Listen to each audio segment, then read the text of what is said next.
લહેરાતો પાક તેમને વળતર આપે, બસ આ જ તેના ધાન્યની ચિંતા ખેડૂ માણસને થતી હોય છે। પણ જ્યાં જમીન માટે વરસાદ આશીર્વાદ સમાન હોય છે, ત્યાં વધુ પડતા વરસાદે ખેડૂતોને ડૂબાડી દીધા। જ્યાં ખેતર ત્યાં પાણી અને જ્યાં સોસાયટી ત્યાં પણ પાણી। આ પણ એક તસવીર છે જે ઉભરી આવી છે। સામાન્ય લોકોના મનમાં સવાલ થતા હોય છે કે વરસાદ ક્યારે આવશે, પણ તંત્રને કદાચ સવાલ નથી થતો કે આ વરસાદ સામે શું એમની સિસ્ટમ એટલી મજબૂત છે ખરી?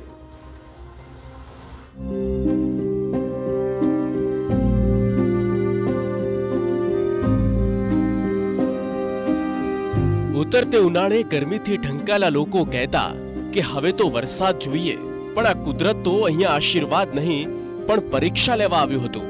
અને આ પરીક્ષા તમારી કે અમારી નહીં, પણ ઉઘાડું પડેલ તંત્રની વ્યવસ્થાની હતી। અમદાવાદ જિલ્લાના બાવળામાં વરસાદ પડ્યો અને લોકોની રાહત થઈ, પણ આ વરસાદ એટલો વરસ્યો કે ચિંતાનું મોજું ફરી વળ્યું, કેમ કે વરસાદી પાણી ભરાઈ ગયા। સ્થાનિકો રાહ જોતા રહ્યા કે વરસાદ બંધ થાય અને પાણી ઓસરે, પણ તેમણે લગાવેલું અનુમાન ખોટું પડ્યું, કેમ કે પાણી તો હલ્યું જ નહીં। હવે આવું કેમ? તો એનો જ જવાબ શોધીએ।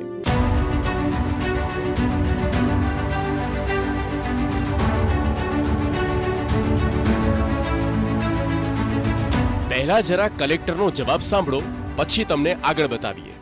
આપણા તંત્ર પ્રાંત અધિકારીથી માંડીને મામલેદાર શ્રી અને તાલુકા વિકાસ અધિકારી અને નગરપાલિકા વિસ્તારોમાં ચીફ ઓફિસર બધા સ્થળ પર ખડે પગે ઊભા રહીને પાણી નિકાલ માટે સતત પ્રયાસરત રહ્યા છે। કલેક્ટર શ્રી કહે છે કે અધિકારીઓ મામલતદાર સતત સ્થળ પર છે, તો પછી અહીંયા ભેદભાવ કેમ? અત્યારે મામલતદાર નીકળતા હતા ગાડીમાં, ત્યારે કીધું કે તમે નીચે ઉતરો, ત્યારે એ જવાબ કેવો આપે છે કે મારી જો ટાઈમ નથી। તમને શેનો ટાઈમ છે? સરકારની યોજના છે હર ઘર જલ। 2 દિવસથી વરસાદ અને પાણીનો ભરાવો જોતા એવું લાગે છે કે આ યોજના અહીંયા પૂરી થઈ ગઈ છે। સ્થાનિકો કેવા કંટાળ્યા છે આ ભ્રષ્ટ સિસ્ટમથી, સાંભળો। ટાઈમ એવા છે કે જુગાર રમે, દારૂ પીવે, ફરવા જાય, પિકનિક મનાવવા જાય, એવા બધામાં પૈસા વેડફવા છે, પણ અહીં અમારી માટે કોઈ જ નિકાલ કરવો નથી। મુદ્દા પર આવીએ। બાવળામાં જળ ભરા, વરસાદે લીધો વિરામ, છતાં નથી ઓસર્યા પાણી। બાવળામાં નોંધપાત્ર વરસાદ, સતત અવિરત વરસાદથી પાણી ભરાઈ જાય અને તેને ઓસરવામાં સમય પણ લાગે તે સમજી શકાય છે, પણ વરસાદ બંધ થયાને 1 દિવસ વીતવા આવ્યો અને પાણી સ્થિર થઈ જાય તો દોષ કોનો? સ્થાનિકો કઈ હદે કેટલા સમયથી કંટાળ્યા હશે આ પરિસ્થિતિથી કે તેમણે રસ્તે આવીને દેખાવો કરવા પડે। નઠોર તંત્રમાં બેઠેલા અધિકારીઓ હોય કે ચૂંટાયેલા નેતાઓ હોય, અહીંયા કોઈની વિઝિટ નથી કે નથી કોઈ ઉકેલની વાત। 2 વર્ષથી અત્યાર સુધી એમને કર્યું શું કે આટલી બધી સમસ્યાને હલ નથી લાયા? અમારે શું કરવાનું હવે અહીંયા આગળ?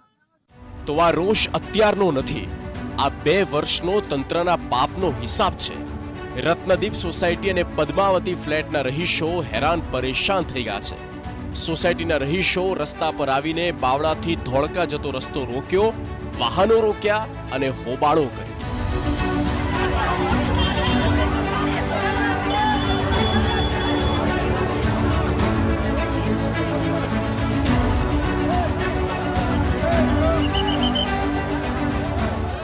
જે સરકારને 20 કલાકનો અલ્ટિમેટમ આપવામાં આવ્યું છે કે જો 20 કલાકની અંદર આ પાણીનો નિકાલ નહીં કરવામાં આવે તો અહીંયાથી 30 લેડીઝો નગરપાલિકામાં જઈને આત્મવિલોપન કરશે। સાહેબ, આ ક્યાં સુધી પહોંચી ગયા આપણે? લોકોનો એવો પણ આરોપ છે કે તેમની સમસ્યા સામે તંત્ર આડા કાન કરે છે। હાલ તો લોકોએ ચક્કાજામ હટાવી લીધો, પરંતુ 20 કલાકનું અલ્ટિમેટમ આપ્યું છે, અને જો 20 કલાકમાં આ સમસ્યાનો અંત નહીં આવે તો નગરપાલિકા કચેરીમાં જઈને મહિલાઓ આત્મવિલોપન કરશે તેવી ચીમકી ઉચ્ચારી।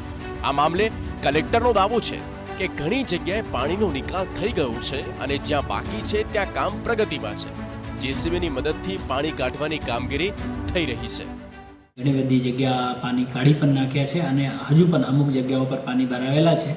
એના માટે પણ આપણી ટીમ સતત કાર્ય કરી રહી છે, રાત દિવસે કરી રહી છે। આ તો વાત થઈ બાવળા પંથકની। હવે વાત કરીએ ખેડાના માતરની।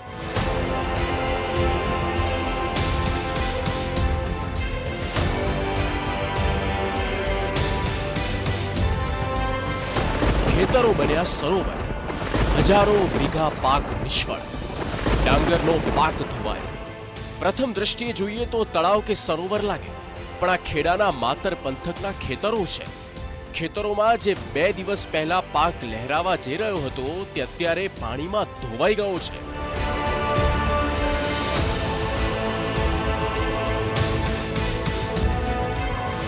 અઢી ફૂટ સુધી પાણીમાં ખેતરો ડૂબી ગયા.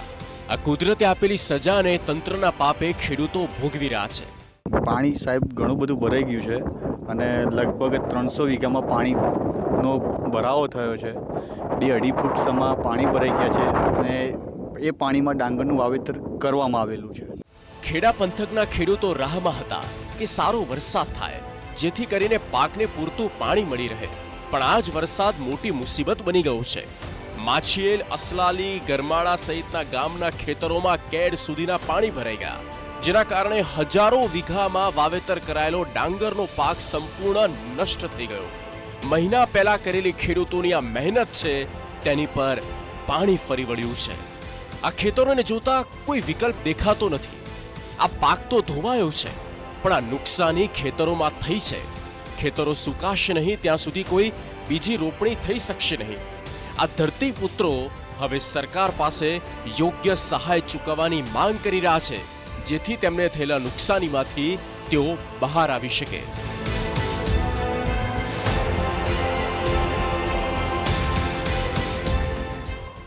ખેડૂતોની સરકાર પાસે એક રજૂઆત છે કે તેઓને કોઈ યોગ્ય વળતર ચૂકવવામાં આવે. બીજી તરફ સિંચાઈ વિભાગ જે હંમેશા ઊંઘમાં રહે છે તે જાગૃત થાય. ધર્મેન્દ્ર કપાસી, TV9 માતર.